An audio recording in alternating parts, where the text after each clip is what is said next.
आज उनको बड़ी महिमा के साथ इस्तेमाल करे और प्रभु अपने वचनों से साथ में आज करे। जी पास्टर साहब, हम आपका मोस्ट वेलकम करते हैं। खुदा आपको आशीष दे। अब समा आपका है। Thank you.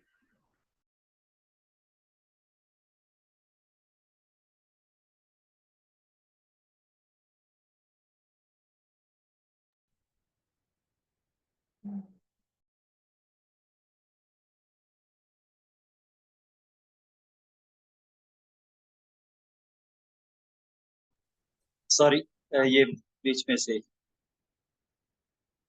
सबको मेरी तरफ से जय मसीह की। जय जी, मैं मसीह परमेश्वर का धन्यवाद करता हूँ। आज एक दफा फिर से परमेश्वर ने आप सबके साथ में लाया। मैं थैंकफुल हूँ पास्टर जॉर्ज मसीह साहब का, जिन्होंने मुझे आज वचन के लिए इनवाइट किया। और हमेशा की तरह मैं यही कहना चाहूँगा कि सारी इज्जत, सारा जलाल उसी परमेश्वर पिता के नाम को है, जो हमें इस्तेमाल करता है। अगर वो ना चुनता तो शायद मैं आज आप लोगों के दरमियान ना होता।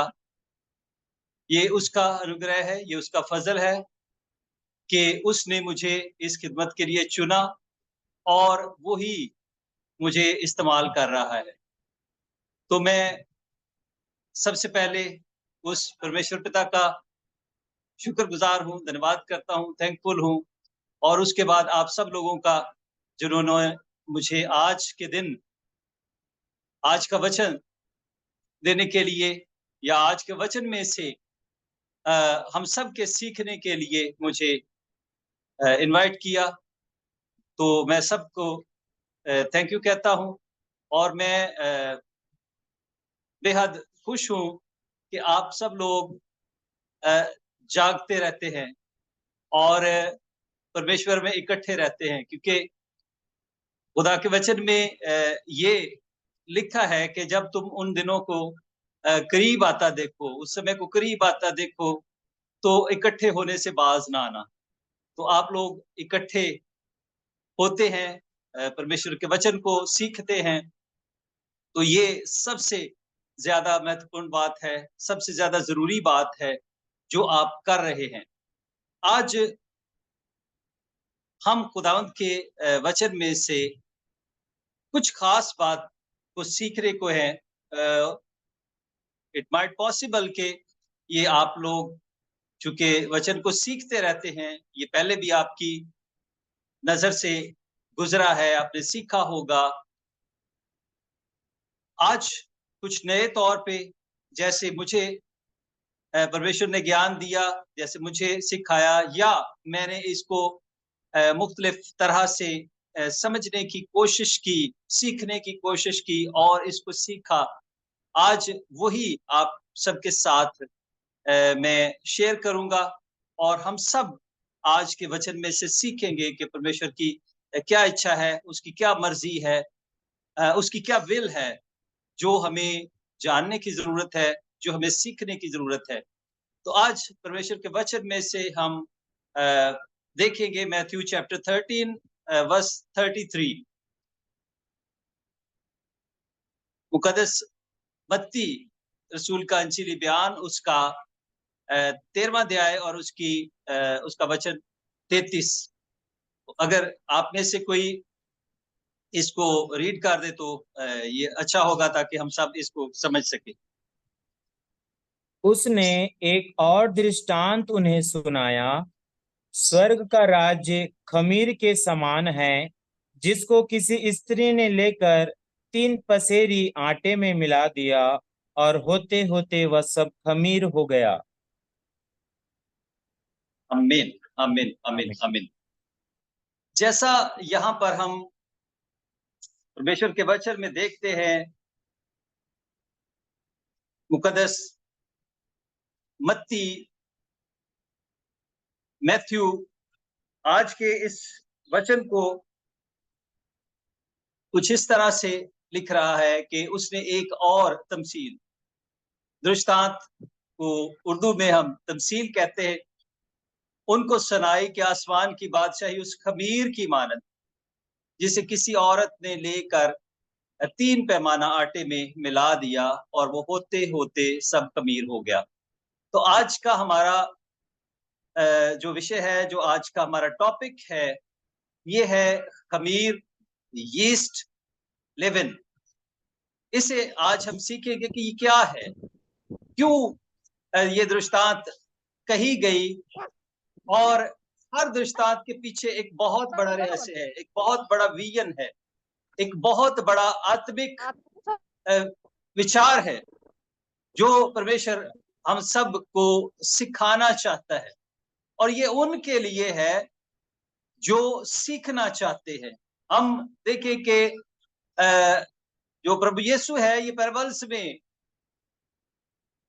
जो गहरी बातें हैं, जो भेद की बातें हैं, जो डीप सीक्रेट्स हैं, उनको परमेश्वर पैराबल्स में बयान करते हैं, दृष्टांत में बयान करते हैं, तमसीलों में बयान करते हैं। उसका एक खास मकसद है, और वो मकसद ये है कि आसमान की बादशाही है, द किंगडम ऑफ हेवन है।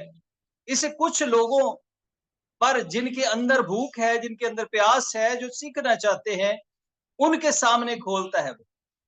जैसे हम देखते हैं कि बहुत सारी जगह पे ऐसे है कि भीड़ में दृष्टांत से प्रभु यीशु ने बातें की।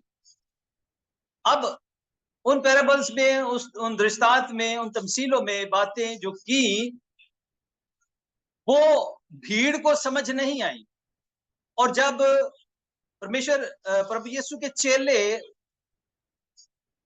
उस भीड़ में थे, तो उन चेलों को भी समझ नहीं आई। तो उनको समझने के लिए क्या हुआ कि वो प्रभु यीशु के पास आते हैं, उसके चरणों में आते हैं और उनसे कहते हैं कि हमें इन दृष्टांत का मतलब बता, ये क्यों तूने कही?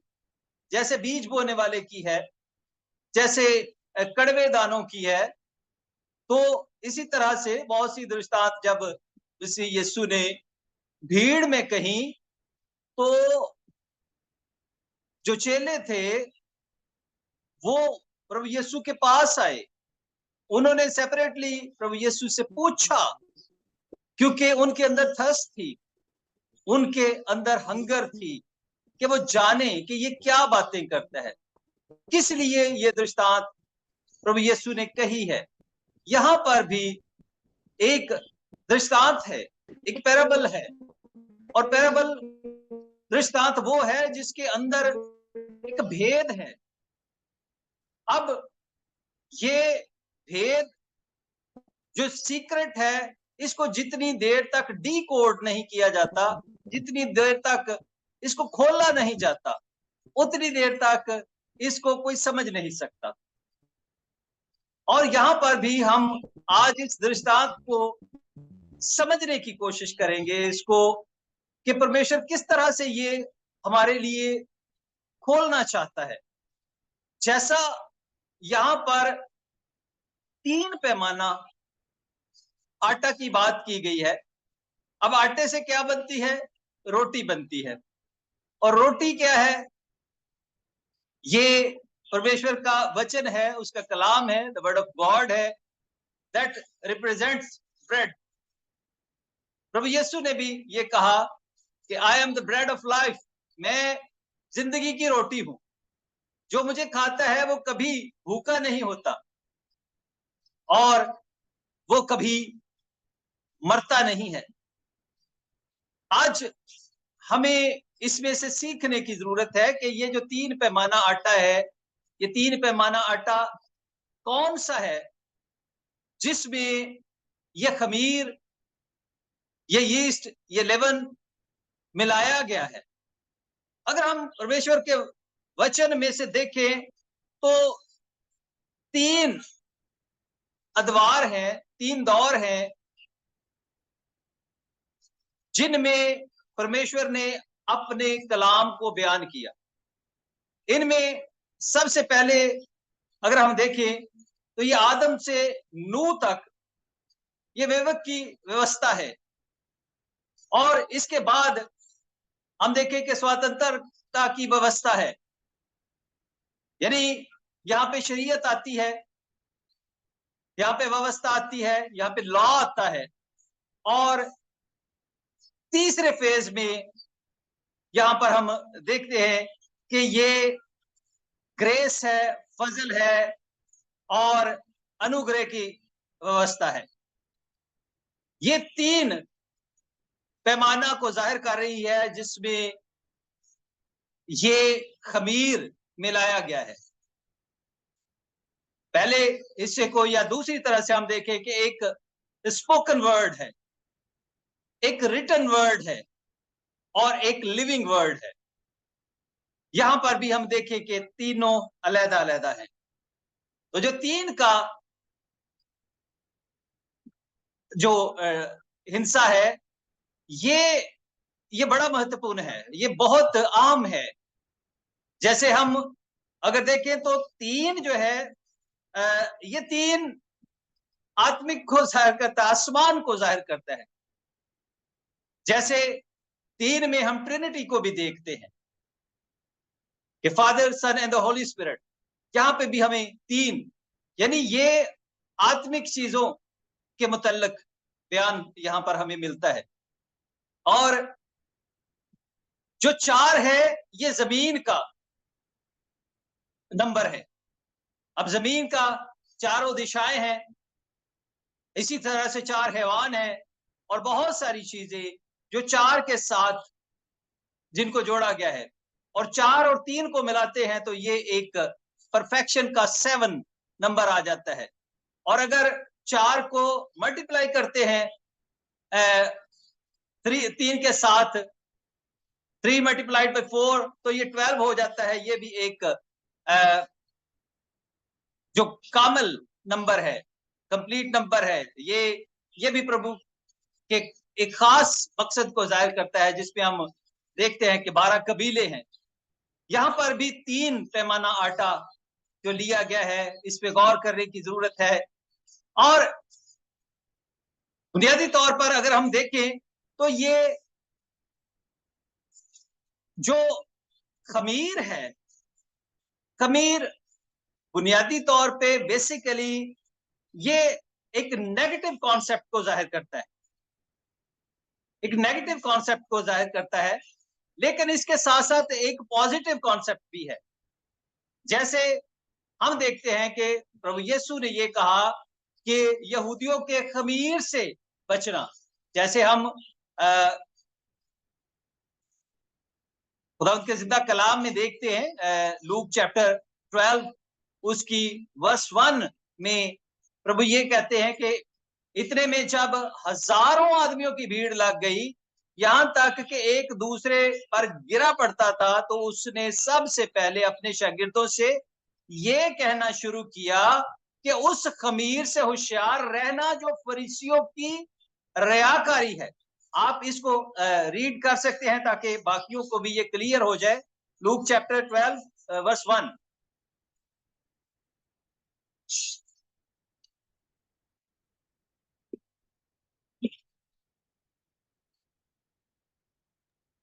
जी इतने में जब हजारों की भीड़ लग गई, यहाँ तक कि वे एक दूसरे पर गिरे पड़ते थे, तो वह सबसे पहले अपने चेलों से कहने लगा, फरीसियों के कपट रूपी खमीर से चौकस रहना। जी, तो यहाँ पर आप समझ सकते हैं कि एक खमीर ऐसा है जिससे बचने की जरूरत है, यानी ये नेगेटिविटी का खमीर है। और नेगेटिविटी का खमीर क्या है? ये झूठा उपदेश है, फॉल्स डॉक्ट्रिन है, झूठा कलाम है। यानी ये वो खमीर है जो हमें परमेश्वर के कलाम से दूर लेके जाता है। और ये मोस्ट एक्सेप्टेबल भी होता है, लोग इससे बहुत ज्यादा कबूल भी कर लेते हैं। इसी तरह से अगर थोड़ा सा इसी बात को हम साथ में देखें तो मैथ्यू चैप्टर 16 वर्स 12 में है, तब उनकी समझ में आया। यानी ये बाद की बात है। 16 चैप्टर में जाकर फिर उनको समझ आता है कि प्रभु यीशु हमें क्या कहना चाह रहे थे, क्योंकि उस वक्त बहुत सारी बातें खुलना शुरू हो गई हैं, बहुत सारी बातें रिवील होना शुरू हो गई हैं उनके सामने। कुछ ऐसा होना शुरू हो गया है जिससे उन्हें खबरदार किया गया था, अलर्ट किया गया था।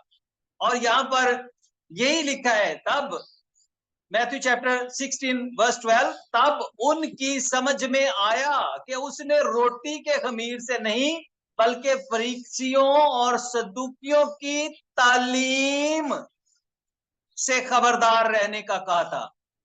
तो उनकी तालीम से, यानी वो क्या तालीम देते हैं, उनकी एजुकेशन क्या है, वो क्या सिखाना चाहते हैं और वो किस तरह से आपकी सोच को डाइवर्ट कर देते हैं। ज्यादा असर उनकी सोच का एक डोमिनेटिंग इफेक्ट लोगों के अंदर से जो परमेश्वर का सच्चाई का कलाम है, उस सच्चाई के कलाम को निकालकर वो फॉल्स डॉक्ट्रिन भर देते हैं। अगर हम इब्तदाई कलीसिया को देखें तो बहुत सारी ऐसी बिदअत आई, बहुत सारी ऐसी फॉल्स डॉक्ट्रिन आई जिन्होंने लोगों को शक में डाल दिया, जिन्होंने लोगों को सीधी राह से उल्टी राह की तरफ डाल दिया।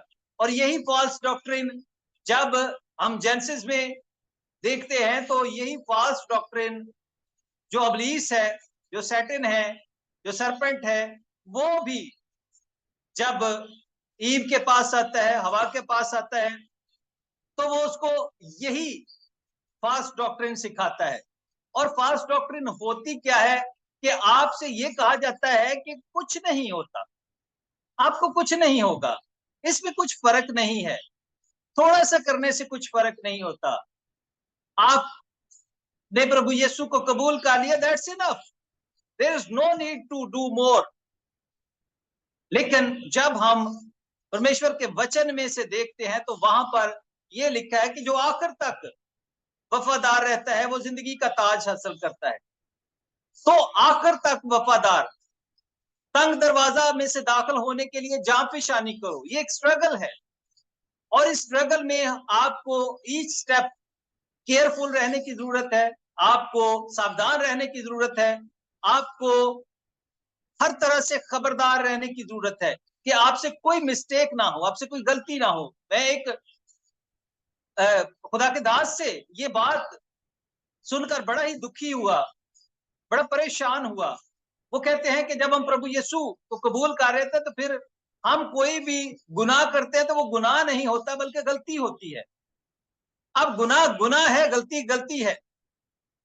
और अगर हम ये लेबल अपने ऊपर लगा ले तो आप परमेश्वर के वचन में अगर देखें फ्रॉम जेनेसिस टू रेवलेशन, तो जितने ज्यादा परमेश्वर के करीब थे उनकी छोटी से छोटी गलती को भी गुनाह तस्लीम किया गया और उसका उनको बहुत बड़ा खमियाजा भुगतना पड़ा।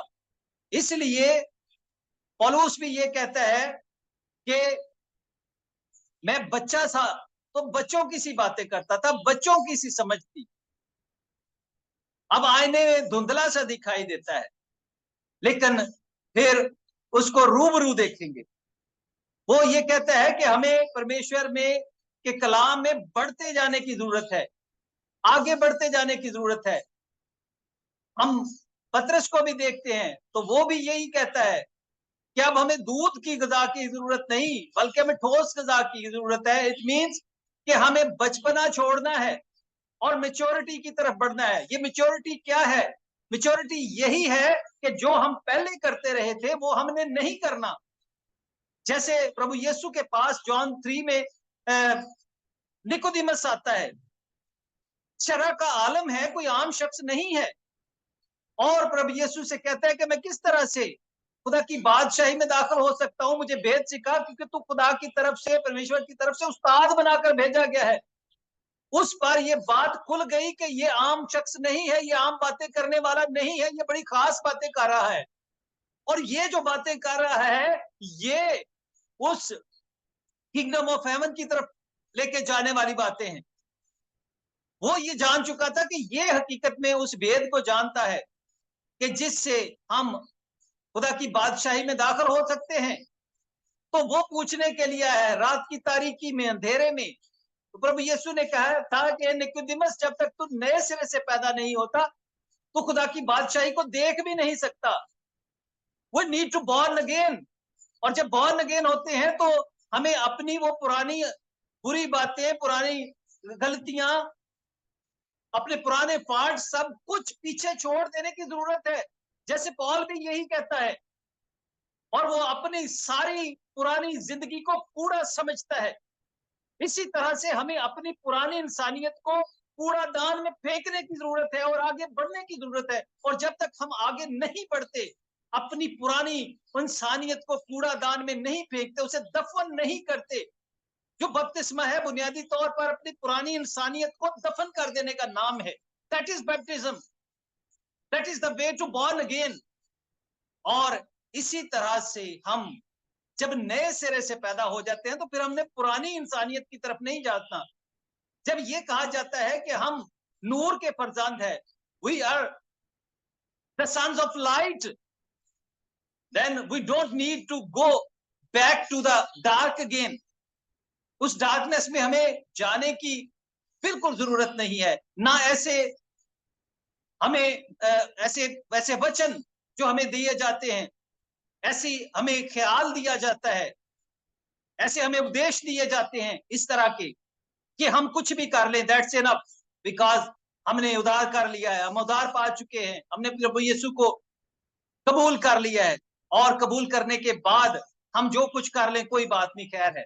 ये बिल्कुल ऐसे ही है जैसे एक एडिक्शन से पहले जो आपके दोस्त होते हैं वो आपको फ्री ऑफ कॉस्ट ऑफर कर रहे होते हैं, वो आपको समझा रहे होते हैं कि कुछ नहीं होता, एक दो कष्ट लगाने से कुछ नहीं होता, एक दो घूंट पीने से कुछ नहीं होता, और फिर एडिक्शन बढ़ती जाती है और इंसान मौत की तरफ चला जाता है। इसी तरह से झूठे उपदेश है, फॉल्स डॉक्ट्रिन्स है, जो हमें सच्चाई से दूर ले जाती हैं और हमें गड्ढे में फेंक देती है। यही वो खमीर है जिससे हमें बाज रहने की जरूरत है, जिससे हमें खबरदार रहने की जरूरत है, जिससे प्रभु यीशु ने कहा कि खबरदार रहना। और जो अभी उसके चेलों को याद आ रहा है कि तब उनकी समझ में आया कि उसने रोटी के खमीर से नहीं बल्कि फरीसियों और सदूकियों की तालीम से खबरदार रहने को कहा था। इस फॉल्स डॉक्ट्रिन से हमने बचना है, और ऐसा कोई भी झूठा कलाम उसकी तरफ हमें जाते हुए अपने कदम रोक लेने चाहिए। अभी चंद महीने पहले की बात है कि एक ग्रुप शुरू हुआ, वो रेवलेशन के बारे में सिखा रहे थे, और मैंने वो क्लास ज्वाइन की और कई महीने तक ज्वाइन करता रहा। शुरू में ये जो पैराबल्स हैं, ये दृष्टांत हैं, उनके बारे में बड़े ही क्लैरिटी के साथ बहुत खूबसूरत तरीके से उन्होंने जो वचन था वो सिखाया, और अल्टीमेटली जैसे जैसे जैसे जैसे वो रेवलेशन की तरफ आते गए, उन्होंने उसको मोड़ना शुरू कर दिया। पहले एक बेस बनाते चले गए और फिर मोड़ना शुरू कर दिया, और अल्टीमेटली एक दिन जब उन्होंने एक वीडियो चलाई तो उसमें उन्होंने एक कोरियन जो उनका लीडर है उसे ये कह दिया कि ये रेवलेशन इस पर हुई है, पहले जॉन पर हुई थी और ये सेकंड जॉन है, ये सेकंड जॉन है जिस पर ये रेवलेशन हुई है। उसने लेटर्स लिखे हैं कलीसियाओं को, उससे पता चला कि ये तो सारा कुछ मोड़कर इस तरफ ले आए। Then I stopped joining that class, क्योंकि जब हम सुनते जाते हैं तो वो कहीं ना कहीं पे हमारे अंदर असर करना शुरू कर देती है, हम उसे एक्सेप्ट करना शुरू कर देते हैं, और परमेश्वर के जो जिंदगी बख्श कलाम है, जो हकीकी कलाम है, हम उससे दूर होते जाते हैं। कहीं ना कहीं पे वो डोमिनेट करती जाती है, और ये झूठा उपदेश जो है ये बहुत जल्द डोमिनेट करता है। फर्ज करें एक बंदा है, उसको शुगर है, इज अ डायबिटिक पेशेंट, लेकिन उसको शुगर जो है वो उससे मना किया गया है, रोका गया है कि तुझे शुगर नहीं लेनी, नहीं तो तू और ज्यादा बीमार हो जाएगा। लेकिन अगर कोई ऐसा शख्स आकर कोई ऐसा बीच में बात कहे कि जिसमें वो कहे कि इतना सा कुछ नहीं होता, ये ऐसी बातें हैं, डॉक्टर ऐसी बातें करते हैं, तो उसकी बात जो है ना उसको बड़ी अपील करती है। वो कहता है उसकी सुनो, तो ये भी सुन लो ये क्या कह रहा है, आप लोग तो मुझ पे पाबंदियां लगा रहे हो। तो ऐसी बात अपील करती है। इसलिए आप देखें कि जो सच्चाई है उसको सुनने वाले 4 लोग होंगे, लेकिन अगर ऐसा झूठा उपदेश होगा, ऐसा झूठा फॉल्स डॉक्ट्रिन होगी, उसको सुनने वाले 400 लोग हैं, भीड़ लगी होगी। अभी भी हमें बहुत सारी भीड़ें ऐसी नजर आती हैं, और जहां पर सच्चाई का कलाम हो रहा होता है, जहां पर परमेश्वर के जिंदा वचन की बात हो रही है, वो जो आपको सच्चाई की तरफ लेकर जाता है, बहुत सारी चीजें उनसे परहेज करने का कहता है, उनसे बचने का कहता है, वो अच्छी नहीं लग रही होती। जो कह रहा हो झूठ नहीं बोलना, वो अच्छा नहीं लग रहा होता। थोड़ा सा बोल लेने से क्या होता है? ऐसे लोग हमें अच्छे लगते हैं, उनकी बातें अच्छी लग रही होती है, अपील कर रही होती है, यार मेरे कोई हक दी गल कर रहा है। इसलिए ऐसा झूठा उपदेश, फॉल्स डॉक्ट्रिन जो है, वो अपील ज्यादा करती है, लोग ज्यादा उसकी तरफ जाते हैं, लेकिन जो सच्चाई होती है उसकी तरफ कम लोग आते हैं। इसीलिए प्रभु यीशु ने ये कहा कि तंग दरवाजा से दाखिल होने के लिए कोशिश करो, तंग दरवाजा से दाखिल होने के लिए। अब तंग दरवाजा क्या है, वो मैं एक दफा यही सोच रहा था कि ये क्या है। अमूमन हम सोचते हैं कि ये 2 तरह के डोर होंगे, एक बड़ा गेट होगा, एक छोटा गेट होगा, कुछ बड़े गेट में जा रहे होंगे, कुछ छोटे में जा रहे होंगे। इट माइट पॉसिबल ऐसा हो, लेकिन अगर आप ये देखें कि बड़ा दरवाजा क्या है, आपने कोई चीज स्टेन करनी हो, और आप जैसे चाय को आप स्टेन करते हैं तो पत्ती अलहदा हो जाती है और साफ साफ चाय आप पी लेते हैं। इसी तरह से कुछ लोग चीजों को ज्यादा प्योरिफिकेशन की जरूरत होती है, जैसे फिल्टर्ड वाटर है। जैसे हम देखते हैं कि ये खाम तेल से पेट्रोल बनता है, डीजल बनता है, ये कैटेगराइज जैसे जैसे करते जाते हैं, जो ज्यादा प्योरीफाई होता जाता है और वो हाई ऑक्टेन भी बन जाता है। तो ये प्योरिफिकेशन का प्रोसेस है, और प्योरिफिकेशन के प्रोसेस में से पहले बड़े जिनके अंदर सुराख होते हैं उसमें से कोई चीज गुजारी जाती है, फिर उससे छोटे सुराख, फिर उससे छोटे सुराख, फिर उससे छोटे सुराख, फिर फिल्टर पेपर आ जाता है, फिर बहुत ज्यादा माइक्रो जो है वो उसको माइक्रो तरीके से उसको फिल्टर किया जाता है, प्योरीफाई किया जाता है। तो ये तंग दरवाजा बुनियादी तौर पर वो प्योरिफिकेशन का प्रोसेस है, जिसमें आपने उन छोटे से मामूली से होल्स में से गुजरते हुए फिल्टर्ड होते जाना है, प्योरीफाई होते जाना है। और इस तरह से आप समझ सकते हैं कि कैसे कैसे आप खुदा के कलाम को सीख सकते हैं, समझ सकते हैं, और इसमें आगे बढ़ सकते हैं। यह है एक साइड, झूठा उपदेश, फास्ट डॉक्ट्रिन। यह है वो खमीर जिससे बाज रहने की जरूरत है, जिससे बचने की जरूरत है। एक वो खमीर है जिससे अपनाने की जरूरत। जैसे प्रभु यीशु वो लोगों की तरह नहीं हुए, जैसा लोग बनाना चाहते थे वैसा नहीं हुए। इवन जैसा सरपट ने, जैसा शैतान ने, जैसा अबलीस ने प्रभु यीशु को की परीक्षा की, प्रभु यीशु की आजमाइश की, और बहुत सारी चीजें प्रभु यीशु को दिखाई, जैसे तमाम दुनिया की दौलत दिखाई, और अगर ये कहा कि अगर तू मुझे झुक कर सजदा करे तो ये सारा कुछ तेरा हो जाएगा। ऐसा नहीं किया। हम ऐसा करना हमें अच्छा लगता है, हमें दुनिया की जिंदगी अच्छी लगती है, लेकिन प्रभु यीशु ने ऐसी चीजों को, दुनिया की बात नहीं की, दुनिया का लालच नहीं लिया, बल्कि वो स्टैंड फर्म रहा, वो अपनी जगह पे कायम रहा, और उसने लोगों की जिंदगी बदली। आज हम अगर प्रभु यीशु का नाम ले रहे हैं, और इसलिए कि he is the role model for us. वो हमारे लिए रोल मॉडल है, हम वैसा बनने की कोशिश करते हैं। इसीलिए हमें फरीसियों के खमीर से, हमें जैसे हेरोदिस का से कहा था उसके खमीर से, हमें फॉल्स डॉक्ट्रिन्स के खमीर से बचना है और हमें वो चीजें अपनानी है जो प्रभु यीशु की है। जैसे बहुत ही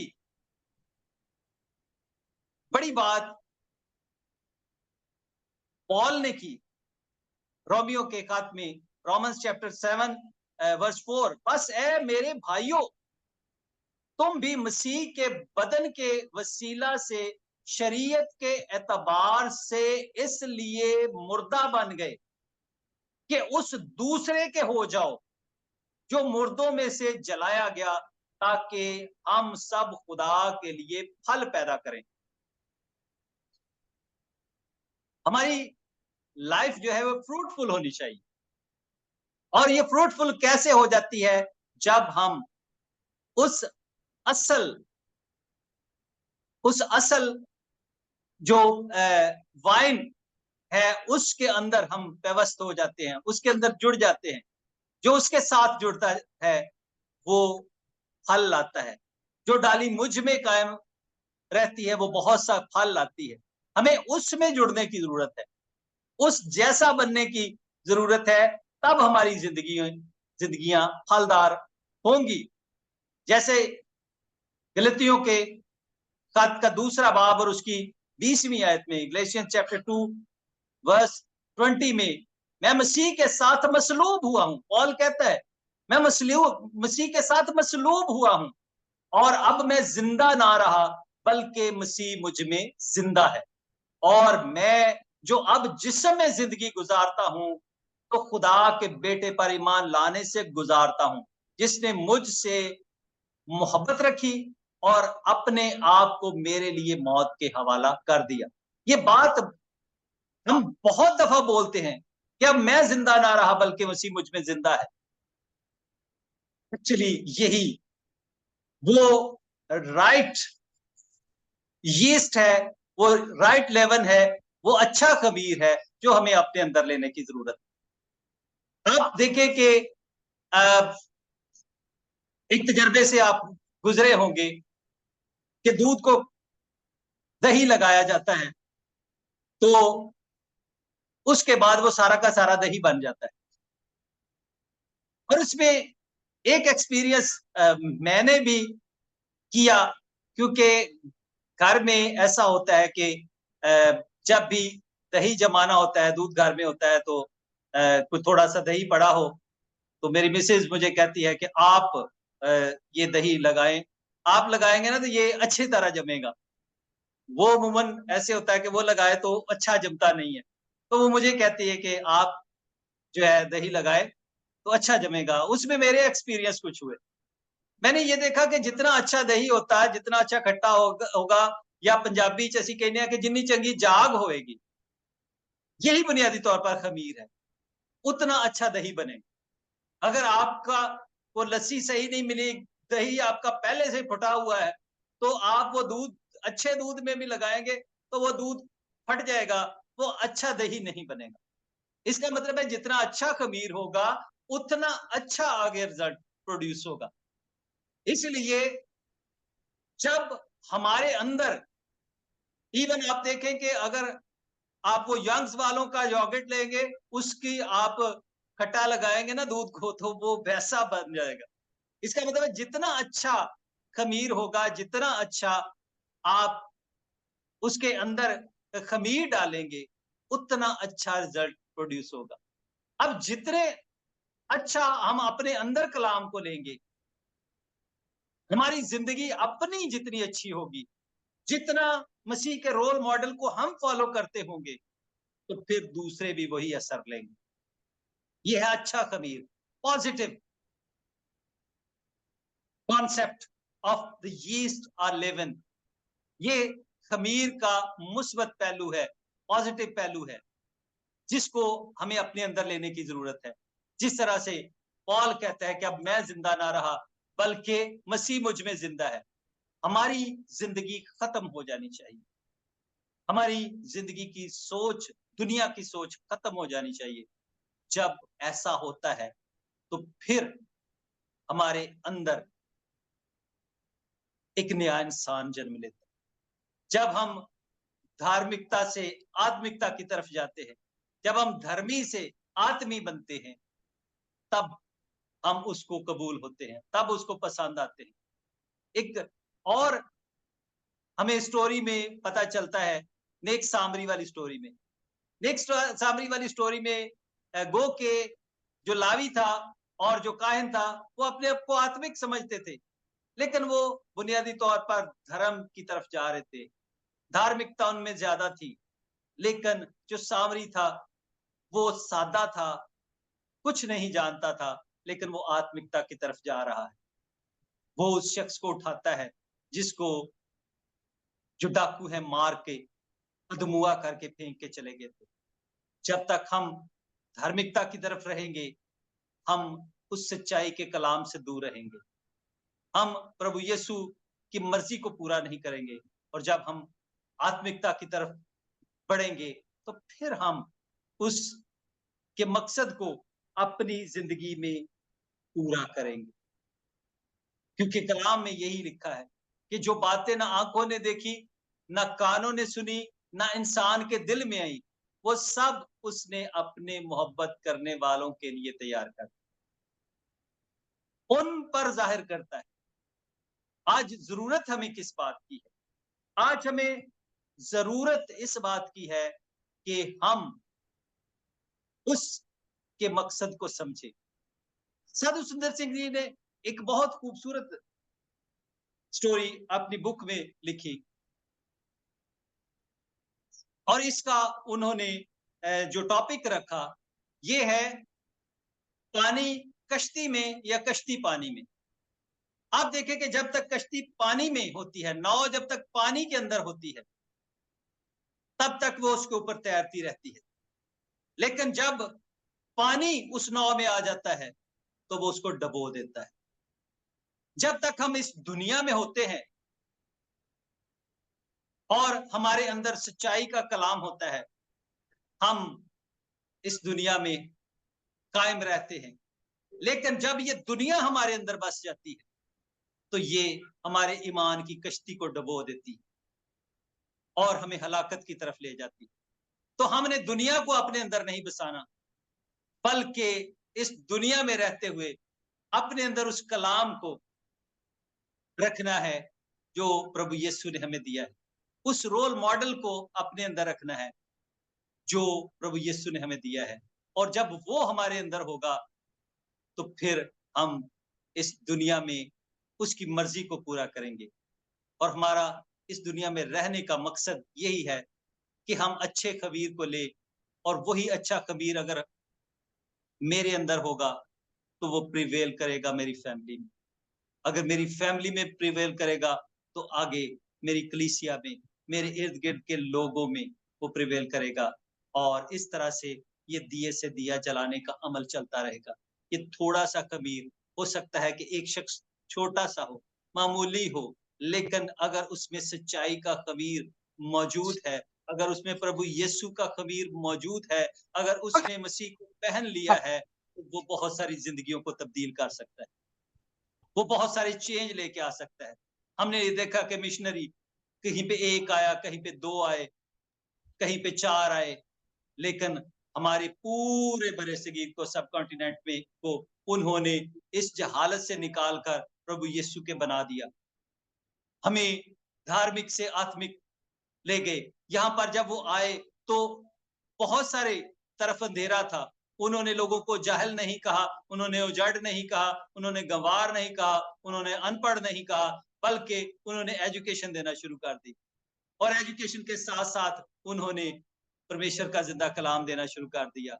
और आज हम देखते हैं कि यहाँ पर बेशुमार चर्चेज है। जरूरत इस चीज की है कि हमारे अंदर सच्चाई हो, हमारे अंदर विजन हो, हमारे अंदर पैशन हो कुछ करने का, कुछ पॉजिटिव करने का।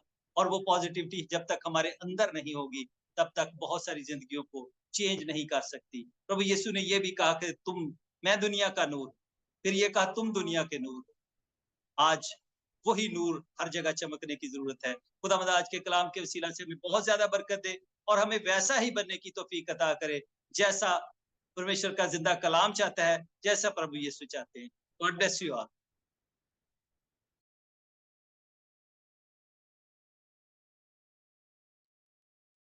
थैंक यू पास्टर जी, हम आपका धन्यवाद करते हैं। सुंदर वचन से आपने हमें सिखाया कि हमें अच्छा खमीर बनने की जरूरत है और हमारे जीवन में प्रभु यीशु मसीह का खमीर होना चाहिए ताकि सब लोग परमेश्वर के स्वर्ग के राज में प्रवेश करने पाए।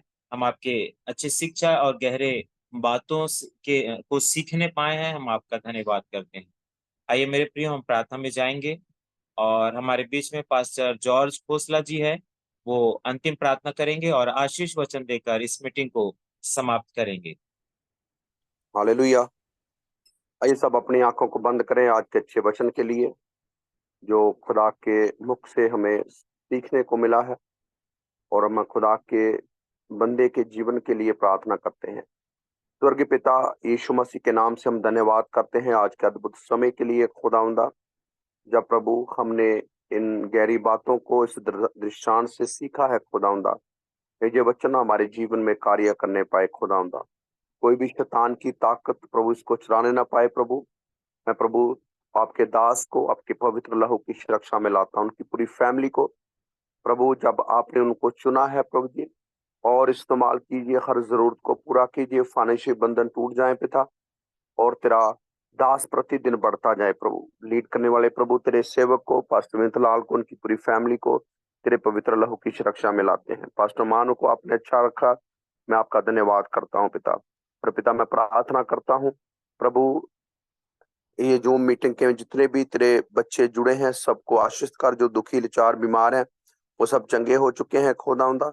और प्रभु जी आप दया कीजिए, सारे रुके काम प्रभु इनके जीवन से बन चुके हैं खुदावंदा, आप कृपा करें प्रभु, और बाल दे और लोगों को जुड़ने के लिए प्रभु आप मदद कीजिए ताकि बहुत से लोग जुड़कर तेरे वचन को सुन सके पिता। बड़ी कृपा करो, आगे का सारा समय आपके हाथों में देते हैं, यीशु मसीह के नाम से मांगते हैं, आमीन आमीन। हम ये आखिरी कलमा पास्टर जोसेफ से के साथ लेंगे। ये पास्टर जी।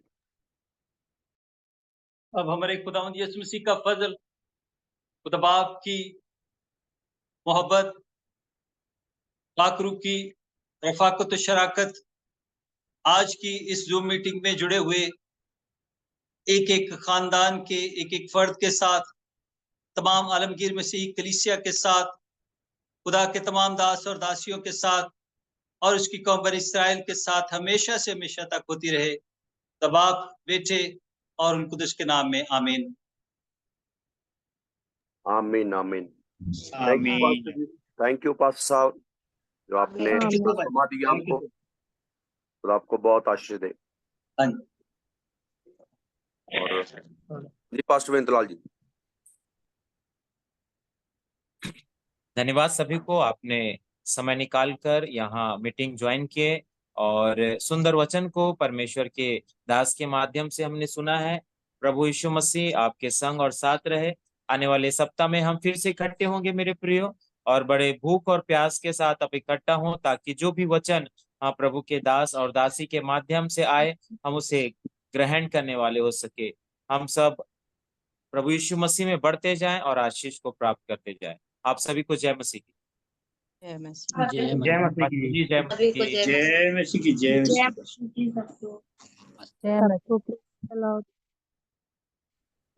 सभी को जय मसीह की। प्रभु सबको आशीष दे। आमीन आमीन।